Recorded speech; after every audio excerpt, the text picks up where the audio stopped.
Thank you, and delighted to be here and to talk about my favorite subject, which is the never normal. It's a play on words on a book that I wrote exactly 10 years ago called The New Normal, about what happens when digital stops being special and actually becomes normal. And that's pretty much the transition that we've had in the last decade. A perfect illustration of that was this wonderful image of the last presidential elections in the US in 2016, when everybody wanted to take a selfie with Hillary Clinton. But in 2020, digital was the only option, and the Democratic Convention was a digital-only event. We're now in a world where we're comfortable with the fact that digital is normal. We're constantly connected. We're never offline, and thank God we had that in the very scary pandemic episode that we just witnessed. Something that seemed far away and distant became very close to everyone's lives. And it reminded me of one of my favorite sci-fi movies of the last century, The Day the Earth Stood Still. What we experienced was not the day, it wasn't the week, it wasn't the quarter. 2020 is the year that the Earth stood still. We saw scenes that we never imagined we would ever see in our lifetime, and it was a global thing. And you probably traveled a lot like myself, and this came to an absolute grinding halt. But thank God during that episode, we had the fact that digital was normal. As a matter of fact, I think what we experienced in some ways was the 2020 great digital stress test. We had to figure out if we could still survive in a world where digital was our only option, as an individual, as a family, as an organization. I have no idea how you experienced lockdown, but in our house with 2 teenage kids, it was very simple. My appreciation as a father was completely correlated to the quality of the Wi-Fi signal in our house. If the Wi-Fi was good, I was okay as a father. And if there was a tiny interruption, just a millisecond hiccup in their YouTube or TikTok stream, they openly questioned the fact if I ever got a degree in computer science. And it wasn't just lockdown. In almost every single exit scenario, we have seen that technology plays an ever-increasing role. Innovation, digital. This is one of my favorite examples. This is the robot dog in South Korea patrolling a park to see if people are actually respecting social distancing or not. Who could have imagined something like this just a few months ago? Digital has truly become the new normal in every part of society, and actually we passed the great 2020 digital stress test. So what's next? For a brief period, digital, which used to be the cherry on the cake, became the cake. And now people are saying, well, what's going to happen after this actually pans out? In the great BCAC, before Corona, after Corona changeover. When are we going back to normal? Well, maybe not so soon. And maybe the normal we're going back to isn't the normal that we actually know from the past. Maybe the old normal doesn't exist anymore. And I find that fascinating because we're now entering a world where there's a lot of uncertainty. We don't know what's going to happen, but maybe this is exactly the set of opportunities that we need to really transform our lives, our organizations, and our companies. I'm a big fan of disruption. I think disruption is actually a good thing. But the last 10 years, I talked primarily about digital disruption. But maybe digital was just the warm-up act. Maybe it was just the beginning. Maybe we have to brace for what I call a series of seismic shocks that are going to affect society and business. And of course, some of them will still be technological in nature. If you recall, it took us 10 years for digital to become normal, but a lot of the technological revolutions just around the corner are probably going to have as much or even more impact. Things like augmented and virtual reality, the real power of analytics and big data. Once we start to turn that information into intelligence with machine learning and massive automation, I actually believe it's a powerful cocktail that together is going to accelerate the pace of technological innovations. It's not just technological seismic shocks. We're in the middle of a biological one that probably isn't over yet. I mean, we have vaccines on the horizon, but before that really pans out, it's going to take some time. But go back before COVID, our biggest concern was the environment. How are we going to think about the future of our planet and think about ecological seismic shocks? This is a scene from Blade Runner 2049, one of my favorite sci-fi movies. Look at the orange sky, but this is the sky over San Francisco not too long ago. Many of my friends who live there sent me pictures like this. If you look at that, there was, I think, during COVID, a very interesting period where we saw that China when they closed down Wuhan, all of a sudden we saw pollution actually clearing up over China. And I believe that it's no coincidence that now we see that China is aims that it's going to cut its net carbon emissions to 0 by 2060. We live in a world where there was a lot of discontent about the environment. We saw the Gilets jaunes, but we're probably going to experience a lot of these social seismic shocks as well. And to round it up, I mean, look at the tensions that we saw growing globally between the US and China, geopolitical seismic shocks. What was a trade war turned into a full-blown technology war. One thing is clear, the world is now polarizing. We have a technology stack in the West, and there's another technology stack in the East that is maybe even more disruptive than anything I've ever seen. But the world isn't calm, the world is in disorder. And in some way, I think what we experienced is that this COVID pandemic was something that halted us all, that shocked us all. We saw businesses that had to close down. Our lives were affected, but the bigger picture is more than this pandemic. We live in a world that we need to take care of. We live in a world where we need fundamental changes to really think about how to really make this 21st century something that we want to absolutely see achieved. The problem is we don't know. The problem is we have no idea what the future is going to be, and we can be anxious about it, but at the same time, it's, for me, a set of opportunities. I think every single one of these seismic shocks are going to trigger things. They're going to trigger systemic shifts, and these are opportunities. Look at, for example, consumer behavior. Consumer behavior was already greatly altered because of digital. We now know so much about the user, the consumer. We can trace and follow and predict much more than we ever did in the past. But actually, COVID only accelerated that because we started to shop more online. A lot more of that data was now available. So consumer behavior is a great example of something that fundamentally shifts as a result of these changes. But it's not just consumers.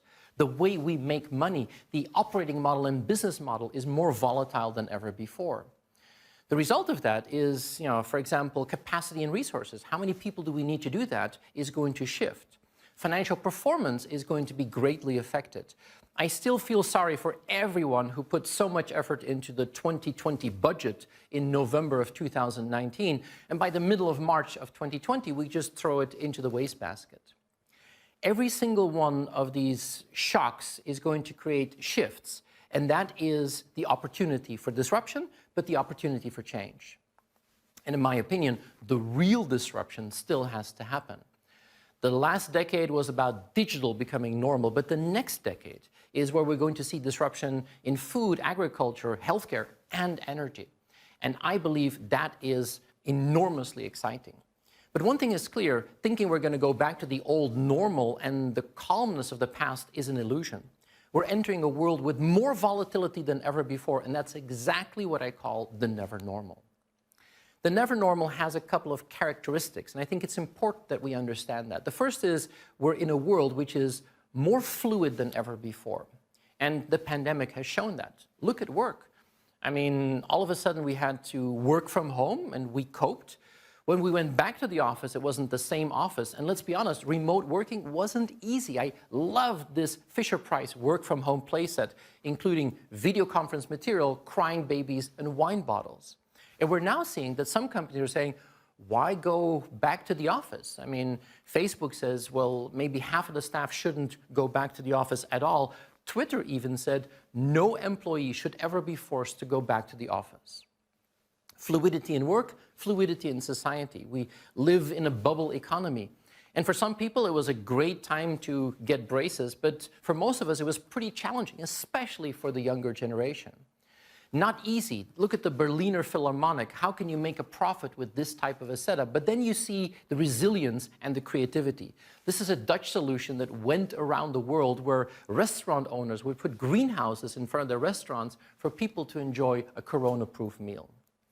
This fluidity shows that it might be an illusion to hope to go back to the old normal. Everything will snap back to what we are used to. Maybe it's an opportunity to really use that as a step change to lock on to the new normal, because I think this capability of change is going to be what companies really need to find. But super fluidity. The second is that nobody seems to be staying in their lane anymore. Businesses get very creative, and it means that they're actually looking outside of their normal swimming lanes. Look at January, which seems like a long time ago, but in January at the Consumer Electronics Show, we had Sony introducing us to a vision of a new car. This is Sony, a company that makes TVs that was building a car. And at the same time, we had Toyota, a car manufacturer, that was introducing us to the concept of the woven city, a city where cars don't even function anymore. How crazy is that? You have a TV maker making cars, you have a car company thinking about a future without cars. Nobody stays in their lane. Look at technology. Amazon is the biggest cloud provider. It's not just an e-commerce retailer, it's bigger than Microsoft and many other players out there. And what you see is that in this world, we have to become extremely creative. Maybe my favorite example of that is Ping An, the largest insurance company in China. One of the largest banks in the world is reinventing itself as a healthcare platform player in China. This is the Ping An Good Doctor, where on the right, you can enter the booth and get an AI-powered diagnostic. And when you have your diagnostic, you can go outside and use the vending machine on the left to take the medication for your diagnosis. Imagine that, an insurance company leaving its swimming lane, becoming a healthcare player. The last characteristic is we're in a world which is hyper-connected. I mean, we now have more information than ever before. It's not just that digital is normal, everything is connected, and we see the heat of information actually radiating in this network age. And the result of that is that things are moving faster than ever before. There is a speed that is unparalleled. And of course, this was something that we saw very clearly during the pandemic. We had winners and losers. We had the best of times, we had the worst of times. This is probably one of the craziest graphs I've seen during the pandemic. This is the market value of Zoom, which we love or hate, $48 billion, but compared to the combined market cap of 7 of the largest airlines in the world. And it's crazy to see that Zoom was worth more than 7 of the largest airlines. And the reason is very simple. We stopped flying. This is flying patterns over Europe, March of 2019 and March of 2020.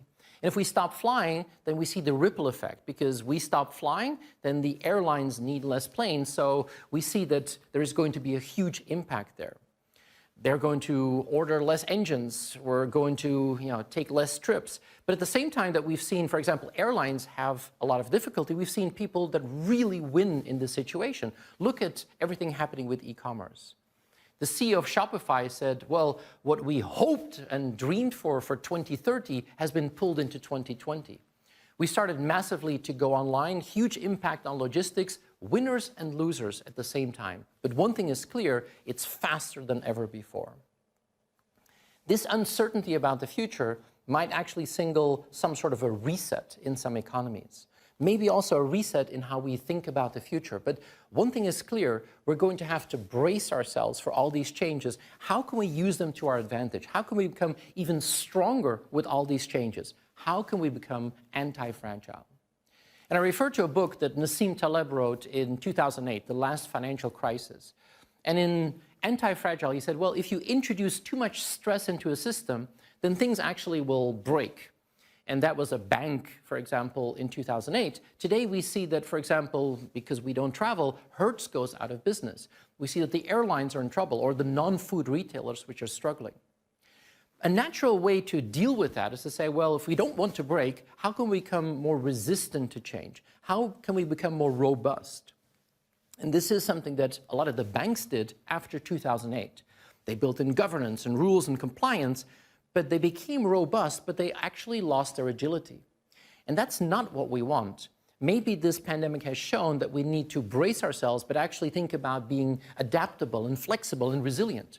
I love the analogy with the trees. The mighty oak tree could still fall and be toppled by a hurricane, but the willow is capable of bending. And if you want to put that in perspective, I think there's a clear difference between robustness, which is the ability to keep operating even things go really bad, but it's resilience that we need. It's the capability to bounce back and actually take advantage of these opportunities. So how can we build companies that are not just robust, but resilient? Maybe even get stronger as a result of all these changes. We've seen companies like Zoom, for example, take advantage of a pandemic. Actually, the FT made a roundup of the top 100 companies that prospered during the pandemic. And if you look at the top 15, Well, they're all technology companies. I mean, most of them are US, some Chinese, one Canadian. But does it mean that a technology company is immune and anti-fragile? Not necessarily, but the big ones certainly were. If you look at the top technology companies, they're a great example of these unicorns that we talked about at length in the last decade. But I think it's more than that. I think it's now the opportunity for traditional companies to reinvent themselves. Even some of the smaller unicorns are in trouble. But look at the unicorns. I mean, Amazon is a great example. They've single-handedly transformed the world of e-commerce and retail. We know that they prospered. They're probably one of the companies that really are the winners of the pandemic. But there's also the other side. Let me take you to Walmart, the biggest traditional retailer in the world. This is a company that was very disruptive in the last century, but now they're just a normal retailer. Well, what's normal? 2.5 million employees, one of the largest companies on the planet. And I love what they're doing because they are now innovating at scale as well. These are the pickup towers that are installed in Walmarts in the US, where if you buy something on the Walmart app, you can go to a Walmart, scan your app, and the package connected to the warehouse will be delivered to you in 10 seconds. That's a lot better than the old days when you would have to wait for some guy to find your parcel in the warehouse. If you don't have time to go to a Walmart, which was very popular during the pandemic, fine. You can order online on your app. Somebody from Walmart will come to your house and deliver the goods, can even unlock your smart door and then put the goods inside, or even if you allow them, they will stock your refrigerator with the things that you've purchased online. I love that. I love the idea that these things that I bought will still be fresh when I come home. But some people say, no, I don't want that. I want some strange human being in my house. Fine. We'll send a driverless car, and a robot can deliver the same goods and position the same types of features and services. As a matter of fact, Walmart actually launched Walmart Plus, the answer to Amazon Prime, in full pandemic. For me, this is a great example of a traditional company reinventing itself. And I think this is, of course, more difficult than building something from scratch. But what does a phoenix have to do? In this roller coaster of seismic shocks and systemic shifts, what you need is a very good view on the future. You need to understand what is out there. This is one of my favorite movies. What you see here is New York in 1911. And in 1911, this is the Flatiron Building. New York was all about horses and carriages. And then the very first automobile arrives onto the scene. What would your reaction have been if you saw that in 1911? Would you be excited? Would you be curious? Would you be angry? This man, Ed Klein, sold horses in New York, and he hated the automobile. As a matter of fact, he was so frustrated, he put this ad in the New York Times to convince people not to fall into the hype of the automobile. There's one conclusion: Ed Klein was an idiot. But if you were there in 1911 and you owned a stable, would you have turned your stable into a garage? Or would you have said, nah, I'm going to milk this horse business for as long as I can? So what is your lens onto the future? We're now seeing that customer behavior, consumers, have shifted as a result of digital becoming normal. And a lot of these new players have actually raised the Olympic minimum in terms of customer experience. This is what people expect now. They want to share their data if these companies can really do something, if these companies really show that they really know their customer. But the most important thing is to figure out how you can be essential for your customers and be relevant at the same time. And that is perfectly illustrated with the rise of platforms. Platforms are basically the new 21st century reality. They seem to attract users like magnets. But the reality is, we actually, as consumers, we feed information to these platforms to make them richer. We feed the beast. I drove here this morning with Waze. I love Waze. And every time I use Waze, I gladly give them information. They get smarter, and they give me value because I got here on time. We're feeding data and information to the beast. In the beginning, the beasts are nice and fluffy and wonderful, and then we feed it too much data, and then we think, oh, my God, this is pretty scary. But it is a new reality. This is maybe one of my favorite illustrations of that. What you see here is, in light blue, the total number of text messages of all the mobile operators on the planet. All the T-Mobiles, all the Vodafones. And in dark blue, the number of messages on WhatsApp. And in 2010, when the mobile operators were still printing money with SMS, they were raking in the cash, they had a really good ride. And if you ask them, what's going to happen next? What's the future? They said, oh, we hired a consulting agency and they think this is going to happen. No, this happened. The reality is that the telecoms are now being reduced to what is known as a dumb pipe. They connect you, but they capture no value. And that is exactly that core question. A telco is still essential. You still need the SIM card, but their relevance has dropped. And I believe that in the never normal, we have to refocus our effort on becoming relevant. In a world which is moving so fast, what we need to do is look at what I call the day after tomorrow. How much time do you spend on today, tomorrow, and the day after tomorrow? What is today? It's the hundreds of emails. It's the dozens of Zoom calls that we're in. It eats up so much of our time. What's tomorrow? It's next year's budget. I love budget season. It's a yearly sarcastic ritual in which basically we put fake news into Excel that is consolidated into something that never works.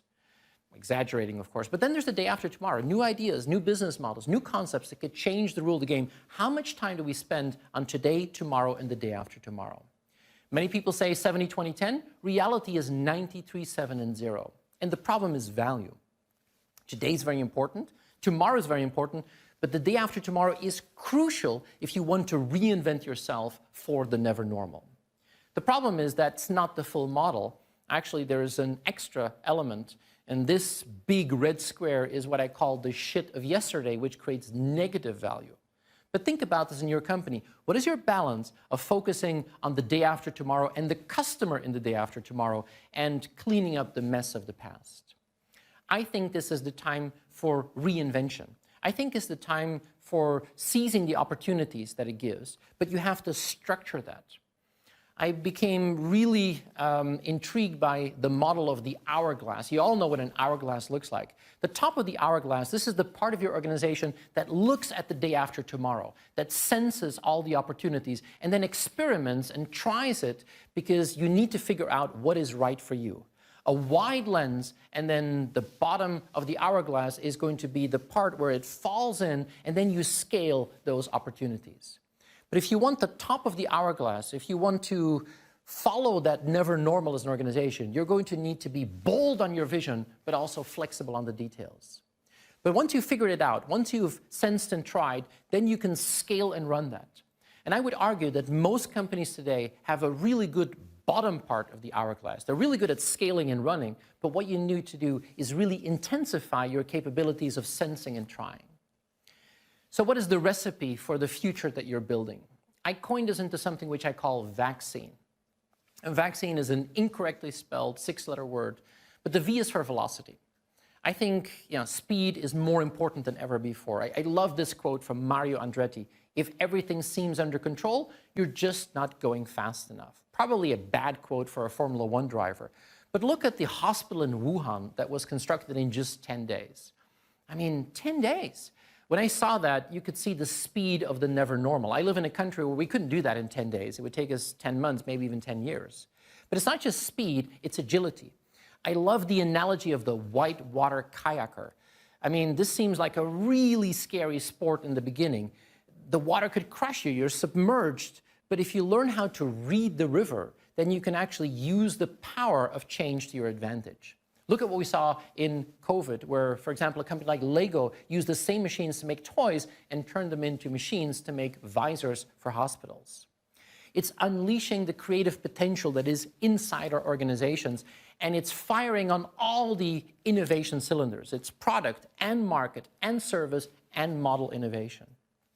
Look at a company like Disney. They had prepared Disney Plus, their platform strategy, Disney as a service, before COVID. Well, the first 6 weeks, 50 million subscribers. Now they're seeing that digital only is their future, and we now see releases that are only going to be featured on Disney+. They're now reinventing themselves as a direct-to-consumer priority company.